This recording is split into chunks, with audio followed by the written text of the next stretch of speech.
We had 192 jobs at risk if the company went under. We made another offer and the price for the company went up. It was really kind of shady.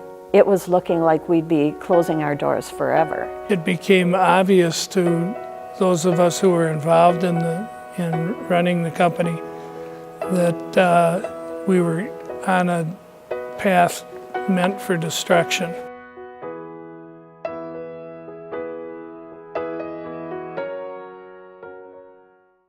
The Worzalla Publishing Company, which is currently located on Jefferson Street in Stevens Point, Wisconsin, did not always print books.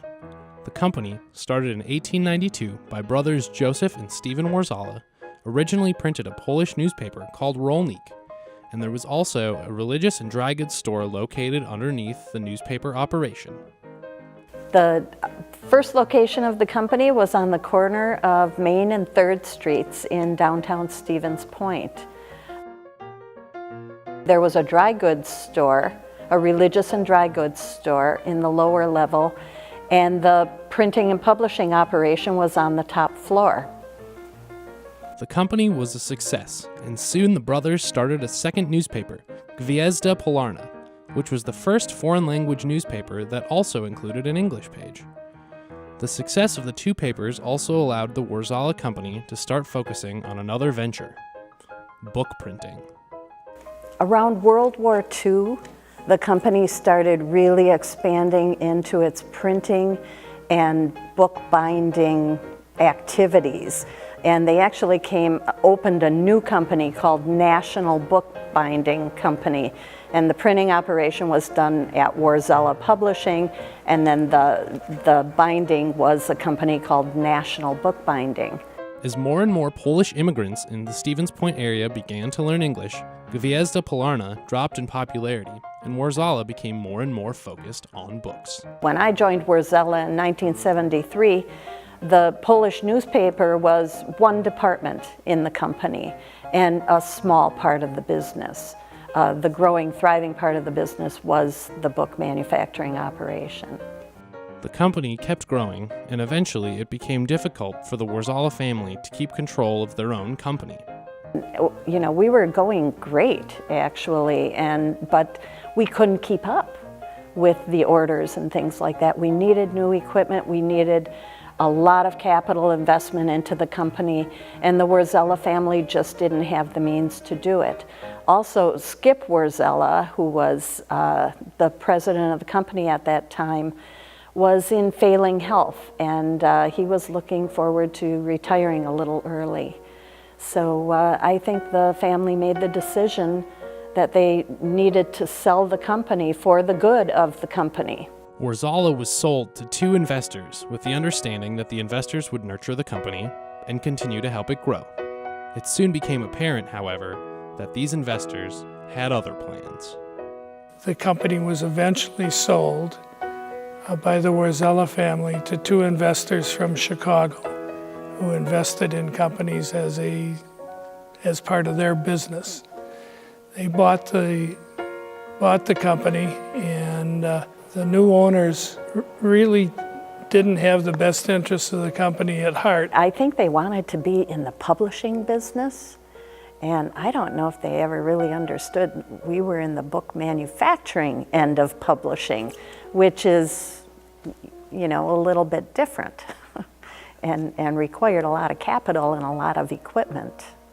They took monies out of the company and paid for rents and taxes and a variety of things to support other companies that they owned. They used Worzalla as a cash cow, and we were the most unlikely cash cow you've ever seen.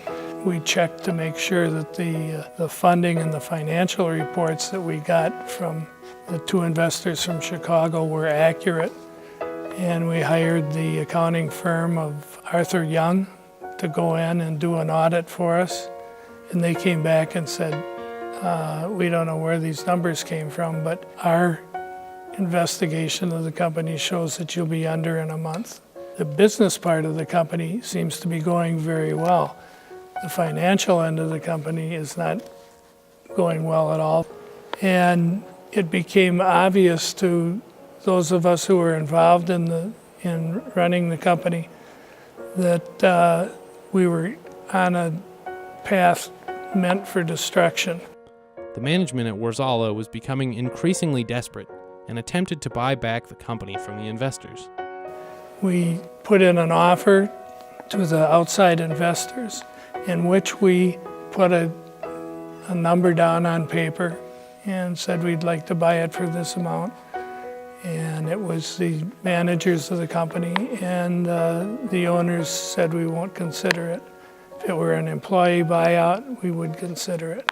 Part of the reason for that is that there were some tax advantages an employee group of owners would have in buying the company, and those advantages would be passed on to the existing owners. It was a tax loophole that they knew and understood. With the refusal of the management offer, it was clear that Worzalla needed a hero to rally the employees together to buy back the company. They found that hero in Chuck Nason. Chuck Nason joined the company in 1981. As I mentioned, Skip Worzalla had been having some health issues, and he was starting to be semi-retired, and they were looking around for someone to be brought on board to eventually succeed Skip. At the time of the investor ownership, Chuck Nason was the CEO of Worzalla. After management failed to buy the company back, Chuck brought employees together to attempt an employee buyout. Chuck was able to rally the troops. He got the employees on board, he got the management on board, he got 2 banks in town to loan us money and a grant from the Department of Development, and just pulled all of these resources together in order to save our jobs. We continued to pursue the funding of the acquisition of Worzalla, and we went through government agencies in Madison and got approvals to borrow funds to be used to acquire Worzalla, and we also got funds to increase the employment level, and we did this all over a Thanksgiving vacation break and took it to the owners, and they agreed to sell the company. The buyout was a success, and with the company back in the hands of its employees, business soared. At the end of 1986, we had put together an employee ownership company that would acquire the Worzalla Publishing Company, and early in 1987, the children's book business marketplace just took off. It was on fire, and we were manufacturing books at an incredibly rapid rate, and we had excellent revenues, excellent profits. Worzalla was saved thanks to the actions of Chuck Nason, but he may be the last person to say so. Chuck was the person who, he won't tell you that, but he was the guy who got everybody together and literally was the savior of Worzalla, in my opinion. Everybody thinks that the management were boy geniuses. We were not boy geniuses, we were lucky. We were in the right place at the right time. For a company that was so close to closing its doors almost 30 years ago, Worzalla continues to survive and thrive in the modern world of books. I think our backbone is our people. We've always been kind of an independent cowboy type of company, and that means you can work with us. A customer comes to us and needs something, we are flexible, we can change, we can get these things done, work minor miracles on a daily basis for our customers.